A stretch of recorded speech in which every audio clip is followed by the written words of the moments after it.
Good morning, everyone. Welcome to my loft. Rusty Blackwood here, and I am so excited and pleased to announce to you all on the other side of this screen that today is the official release of Return to Autumn Part 2. It is now live on Amazon, the paperback. The Kindle is not yet available, nor the hardback. Excuse me, but they will be coming. Paperback is always first, and so I hope that this news brings a smile to your face, because I know a lot of you have been waiting for the completion of what has become the Autumn Trilogy, and I can't be more honored and pleased and definitely excited to bring this announcement to you today. It's been a long haul for Dawn and me, as you can imagine, and at times it was, like hair pulling. It would be like you want to pull your hair out, but perseverance always pays off, and it did for Dawn and myself with the release of this long-awaited novel that completes the Autumn series or trilogy. So I'm going to raise my cup to you all. I have been told that this cup is the size of my head. Holds a whole pot of coffee, but it's not holding coffee today. It is holding tea, and as you can see, I'll put it up.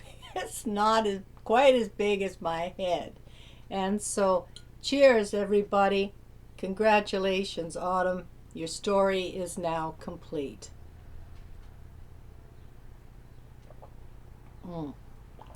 That's good.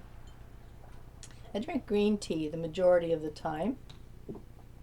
And I also enjoy peppermint. As you know, I've had peppermint tea when I've been doing videos different times.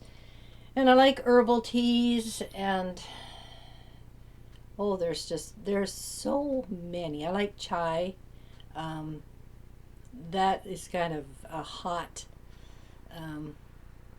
taste to it. I think there's spice in chai tea, and it really is invigorating, and it, especially on a cold morning, it can really get your blood moving through your body. And but I just enjoy it. And so I don't know that I have that much more news to report today, other than the official release of Return to Autumn Part 2. I have been swamped with interview requests, and I thank you, all of you who have been doing this, mostly Instagram.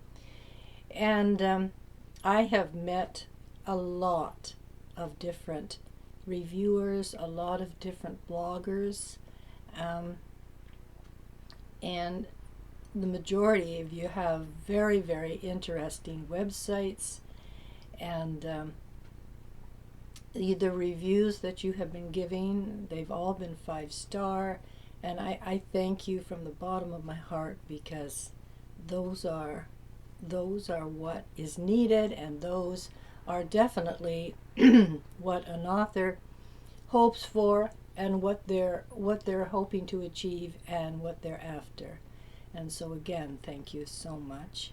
And I've been having requests for interviews, and some very interesting and eclectic questions I've been getting asked, and I like that, because it allows a little deeper look into me as a writer and an author, and why I chose the path that I walked down, and a little bit, touches a little bit on my life. I don't usually divulge a lot about my personal life, because my personal life and Rusty Blackwood's life are two different entities, and although in a lot of ways they're interwoven, But I like to keep my private life private, and speak and mostly on my writing and that career and the life that that has brought me so far, and why I do it, and why I love it so much. And so I hope that the information that you receive when you read these interviews will help you maybe to better know me, um, as the writer that I am, and find out some things that maybe you didn't know, or were surprised to find out. And so, it is what it is, and it's been a very, very long time. Excuse me, clearing my throat here of this ever-present phlegm. So again, I'm going to have another drink here.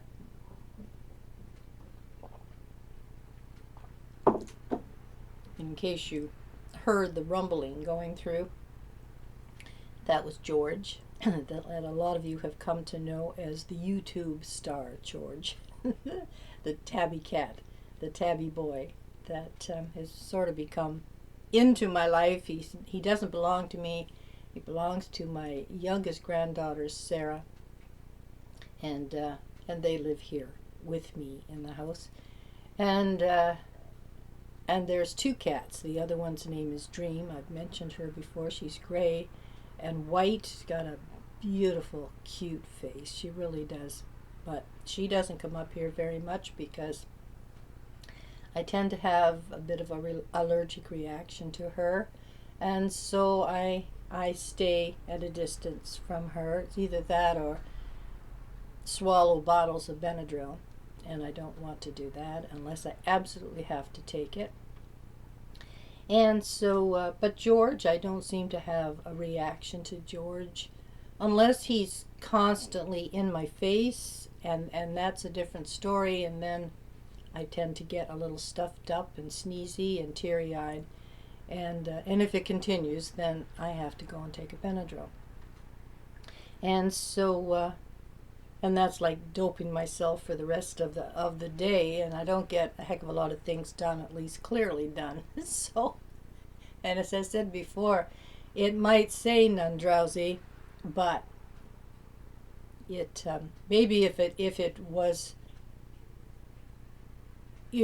maybe they put that on there to protect themselves. I don't know, because you could say, well, this said non-drowsy, and I missed like 4 hours of my day because I was sleeping.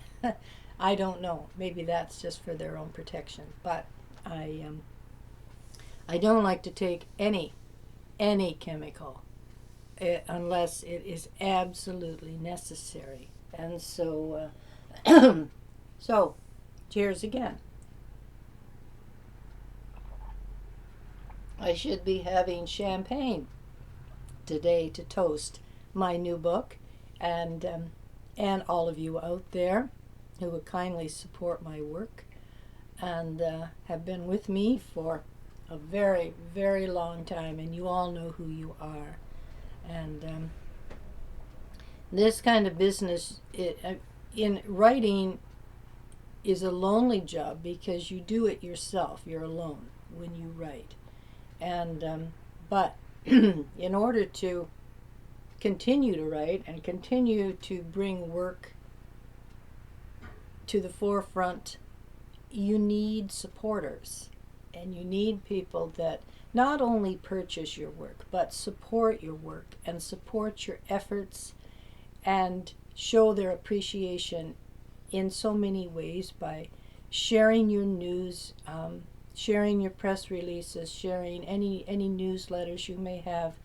I used to do a monthly newsletter at the end of every month and talk about what had taken place that particular month in the literary world, and even sometimes in my own private life, if it's been something that has really been important, and I want to share it. And as like today is my middle granddaughter Elizabeth, is her 26th birthday. So a very, very happy, loving birthday to you, Beth. Grams will be on Facebook later to do my thing for you. And I hope you check your email because there's a little something waiting for you there. And so, so this is what the day is today, and it's a kind of another cloudy, gloomy day. It's sort of a little rainy, and we seem to be getting, I think, more rain than what we actually need, because I mean the snow is long gone and has sunken into the ground, and I know a certain amount of moisture is needed to keep the ground moist and fertile for the crops that will be going in. And but too much is not good either, because then it makes the ground too wet. The farmers cannot get on the land. It makes the planting season late, makes everything late, and then you're running the risk in the fall of, especially if you have an early frost, of not being able to get your crops off. And my dad, God rest his soul, my dear dad, who's been gone now 48 years. Unbelievable, really. My dad was a farmer, and my dad was a lot of things. My dad was a professional welder, acetylene welder, and he was a fantastic musician, master of the violin, or as we would always prefer to call it, fiddle, Celtic music, square dances, just anything that he was called upon to play during the time of our family band, the Midnight Ramblers.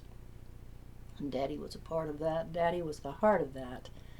And for many, many years, from the band's conception in 1960, 61, until Dad passed away in 1974, February the 1st, 1975. And I had not even been married a full year to my second husband, Doug, when Daddy passed. And when that happened, it was life-altering for me. I was very, very close to my dad all my life. And Dad taught me so much. And he taught me appreciation for God's creation, and taught me how to celebrate nature, and to watch nature and learn from nature, because it teaches you so much if you watch it and pay attention to what is happening with the different animals and even the insects and things like this. It can tell you so much. The trees can tell you so much by what is happening with the leaves. If you see the leaves on a tree folding inward and turning upward, they're asking for rain. And of course, if they're drooping, they need rain. They need moisture. But and if they're full and just thick and just luscious, they're perfect. They don't need any moisture at that time, and they let you know. And even listening to the wind, it can tell you so much.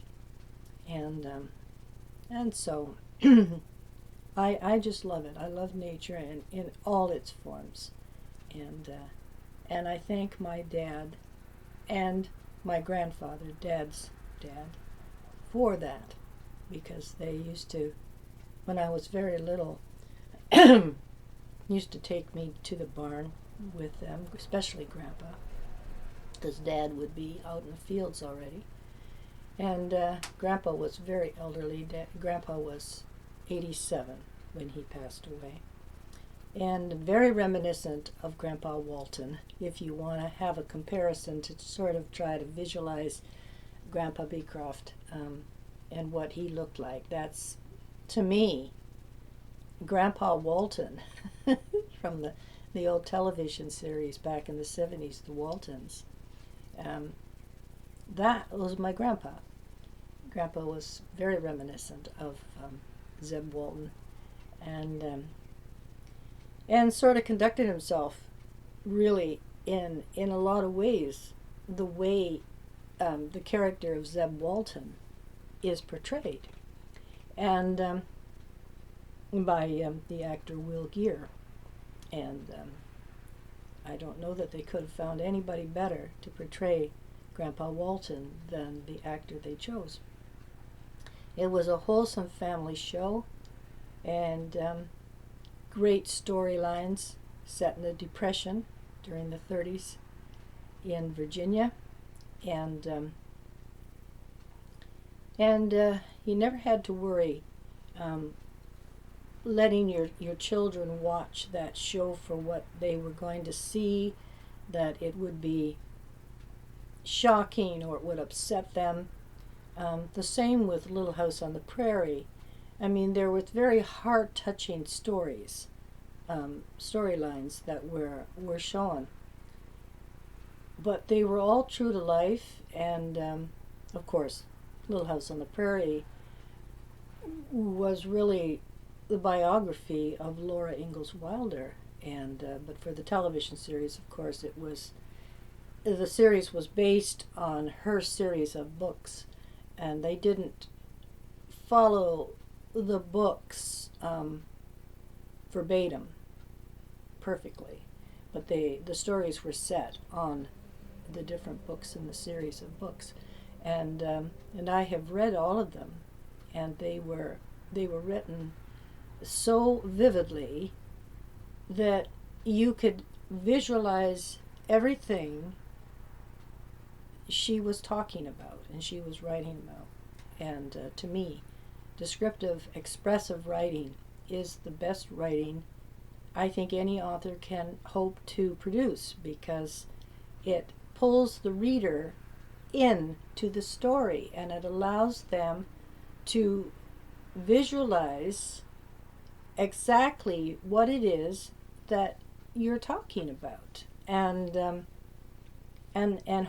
hopefully give them the same reaction and emotion that the author has while you're creating it. And of course, everybody experiences things differently, but the basis for it, I'm hoping that readers that read my work will experience of what it is that I was feeling at the time I wrote it.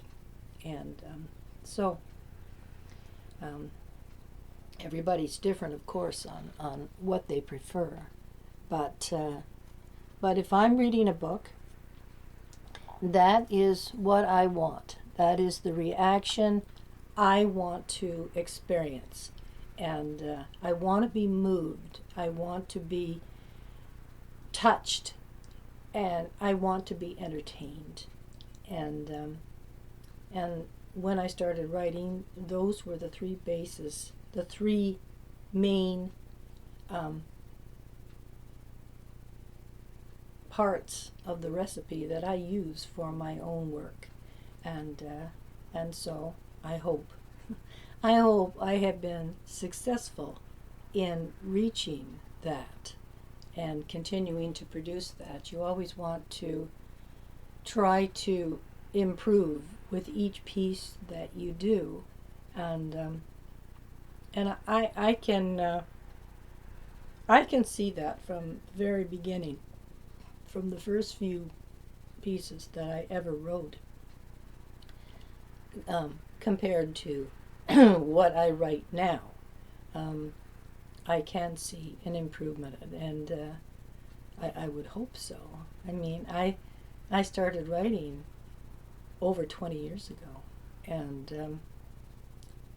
I have been an indie author since 2009, when I put out my very first collection of poetry, traditional and contemporary, and and then my first collection of children's short stories, and the very first romantic fiction drama, Passion in Paris, that was done in 2 parts. And those are the 4 that are no longer available. And so, to say that I didn't start to publish until 2013, when I published Passions in Paris, Revelations of a Lost Diary, that was based on the 2-part Passion in Paris and combined together with totally new content. And so I did start to publish in 2009. But because of the experience that I encountered throughout those 4 books, was just not the best. The work was not the best, and I wanted to do better and strive for better.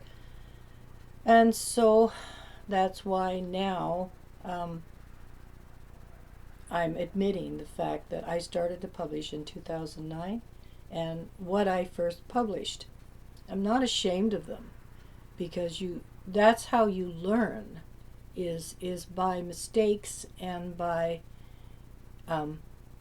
fault and critique, and it makes you realize when you check it out that yes, this is what they're referring to, this is why they would say that, and that is wrong, and that it could be done better.